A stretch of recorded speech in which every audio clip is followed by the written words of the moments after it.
بسم اللہ الرحمن الرحیم۔ السلام علیکم۔ میں محمد سلیم اختر قریشی، سجادہ نشین دربار عالیہ حضرت سلطان ایوب کتال آپ سے مخاطب ہوں۔ آج ہم سورۃ توبہ کی آخری دو آیات کی برکات پر روشنی ڈالیں گے۔ سورۃ توبہ کی آخری دو آیات کا ورد جو کوئی بھی ہمیشہ اٹھتے بیٹھتے، چلتے پھرتے اور لیٹے ہوئے اپنی زبان پر رکھے گا، اللہ تبارک و تعالیٰ اس کو جہاں میں عزیز کر دے گا۔ ان آیات کے اندر تسخیر ہے۔ اللہ جل جلالہ اس کو عزت، شان و شوکت، برکت، وسعت اور جلال، جبروت اور وجاہت عطا فرمائیں گے۔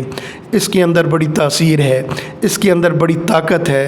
اس کو پڑھنے والا جس کام میں ہاتھ ڈالے گا وہ گیا کہ گیا، ہر کام میں پاس ہوگا، چاہے وہ امتحان میں پاس ہونا ہو، ڈگریوں کا لینا ہو اور اعلیٰ نمبروں کا لینا ہو، کوئی کام کروانا ہو، کوئی مشکل اٹکی ہوئی ہو، کہیں مقصد کو پانا ہو، کیسا بھی جائز مقصد پانا ہو، کہیں منزل کو پانا ہو، کہیں مشکل کو پار کرنا ہو، ان آیات کے پڑھنے والے کے لیے پھر یہ کوئی مسئلہ ہی نہیں۔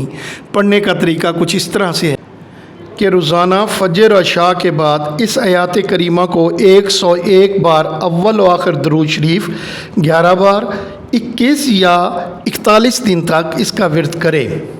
اعوذ باللہ من الشیطان الرجیم، بسم اللہ الرحمن الرحیم۔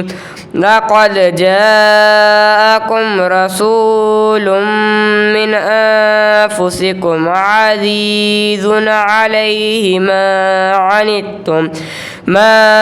عنتم حريص عليكم بالمؤمنين رؤوف رحيم، فإن تولوا فقل حسبي الله لا إله إلا هو عليه توكلت وهو رب العرش العظيم۔